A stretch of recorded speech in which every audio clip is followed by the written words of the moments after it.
நேற்று முதல் income tax ஒன்றிய ஏஜென்சி திருப்பெரும்புதூர் தொகுதியில் அடக்குமுறை ஏவ விட்டிருக்கிறார்கள். எங்கு பார்த்தாலும் இன்கம் டேக்ஸ் ரைட், என்னுடைய வீடு, என்னுடைய உறவினர்கள் வீடு, இந்த பகுதியில் நண்பர்கள் வீடு எல்லாவற்றையும் முற்றுகை. இன்று காலையில் தலைவர் ராகுல் காந்தி 11 மணிக்கு திருவனந்தபுரம் வருகிறார். நான் இன்று காலையில் திருவனந்தபுரம் செல்ல வேண்டும். 4 விமானங்களில் ஏதாவது மதுரையோ தூத்துக்குடியோ திருவனந்தபுரமாக போகலாம் என்று திட்டமிட்டிருந்தோம்.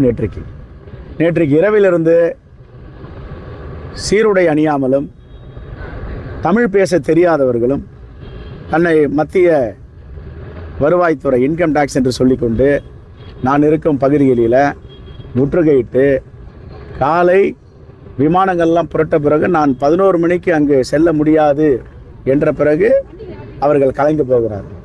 இது என்ன அநியாயம்? இது என்ன வேடிக்கை? ஜனநாயகம் இருக்கிறதா இல்லையா இந்த நாட்டில்? நான் ஒரு வேட்பாளர், நான் சுதந்திரமாக வாக்கு சேகரிக்கணும்.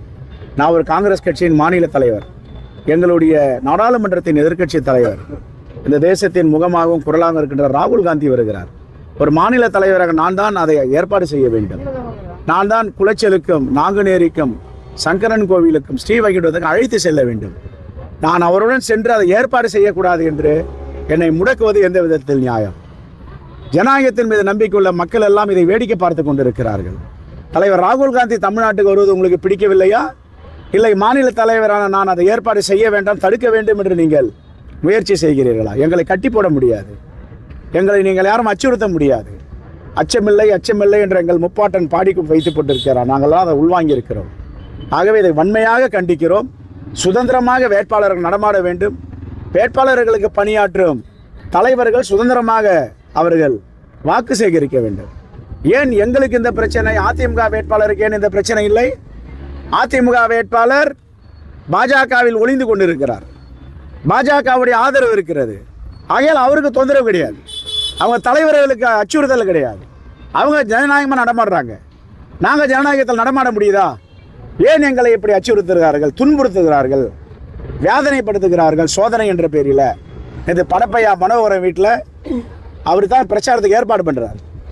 அவர் வீட்டில் 6 மணிக்கு போனவங்க 10:11 மணி வரைக்கும் பீரோவை ஒடிப்பது, கட்டளை ஒடிப்பது, பெட்டுகளை கிழிப்பது, அவருக்கு போடுற சாலெல்லாம் தூக்கி ரோட்டில் போடுறது. இது எந்த ஊரில் நடக்கும் இந்த அநியாயம்? காட்டு தர்பார் ஆட்சி நடத்தி கொண்டது பாஜக. ஏதாவது குழப்பம் ஏற்படுத்தலாமான்னு முயற்சி செய்கிறாங்க. எங்களை அப்படிலாம் பாஜக ஒன்றும் அடக்கிவிட முடியாது, ஒடுக்க முடியாது. நீங்கள் எங்களை அடிக்கடிக்க நாங்கள் எழுந்து நிற்போம். அதுதான் பதில். இறுதிக்கட்ட பிரச்சாரத்தின் போது இது ஜனநாயகம் இல்லைங்க. இது ஜனநாயகத்துக்கு எதிரானவர்கள் ஏதாவது பிரச்சனை பண்ணி தொந்தரவு பண்ணி எங்களை முடக்கலாமா? அதாவது டிமோரலைஸ்னுவாங்க, எங்களை நிலை குலைய செய்வது. பிரச்சாரம் செய்யக்கூடாது, வீட்டை விட்டு வெளியே வரக்கூடாது, எங்களுக்கு வேலை பார்க்குறவங்க வீட்டில் வந்து சோதனைன்ற அடிப்படையில் முற்றுகை போராட்டம் பண்ணணும். யார் எங்கேருந்து வராங்க? டெல்லியிலேருந்து வரன்றாங்க, பாம்பேலேருந்து வரன்றாங்க.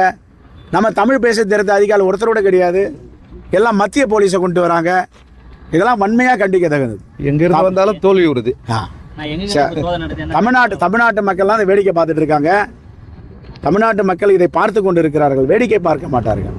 இந்த காட்சிகளை கண்கூடாக பார்த்து கொண்டு இருக்கிறார்கள். அராஜகம், அட்டுழியம், ஜனநாயகத்துக்கு எதிரான வேலைகள், அடக்குமுறை, ஒடுக்குமுறை, இதையெல்லாம் மக்கள் முறியடிப்பார்கள். எல்லா இடத்துலும் நடந்துட்டு இருக்கு. எங்கேயும் கைப்பற்றலை, அச்சுறுத்தல் தான். நாங்கள் என்ன வச்சிருக்கோம் எங்ககிட்ட கைப்பற்றுறதுக்கு? வாங்க வீட்டில் வந்து சோதனை எல்லா வீட்லையும் போடுங்க. படப்பை மனோகரன் வீட்டில் எதுக்கு? இந்த அவங்க வயசான அம்மா இருக்காங்க, வயதான அம்மா, 80 வயசுக்கு மேலே உள்ளவங்க. அவங்க வீட்டில் போயிட்டு எதுக்கு அச்சுறுத்தணும்? அப்படின்னா எனக்கு யாரும் வேலை பார்க்கக்கூடாது. தேர்தலில் எல்லாம் உட்காந்துருக்காங்க. காலையில் ஃப்ளைட்டு திருவனந்தபுரத்துக்கு போக முடியாதுன்னு போன பிறகு தான் கலைஞ்சி போகிறாங்க. இன்னும் அங்கங்கே நிற்கிறாங்க. நாங்கள் எதை பற்றியும் கவலைப்படவில்லை. நாங்கள் மக்களை நம்பி இருக்கிறோம், மக்களுக்காக இருக்கிறோம், மக்களுக்காக சேவையாற்ற தான் நாங்கள் பொது வாழ்க்கைக்கு வந்திருக்கோம். இந்த அச்சுறுத்தலாம் நாங்கள் பயப்பட மாட்டோம். 7 மணி வரைக்கும் போகவே இல்லையே. நான் விமான நிலையத்தில் போகும்போது அந்த ஃப்ளைட்டெல்லாம் பிடிச்சி நான் 10 மணிக்கு திருவனந்தபுரம் ரீச் பண்ண முடியாத டைமில் தான் கலையிறாங்க. கேட்டாண்ட 4 பேர், ரோட்டில் 10 பேர், யார்? எல்லாம் ஹிந்தி பேசுகிறவங்க, தமிழே தெரியல. கேட்டால் no we are coming surveillance. என்ன சர்வேலன்ஸ் வந்திருக்கீங்க? என்ன அச்சுறுத்தல் இது?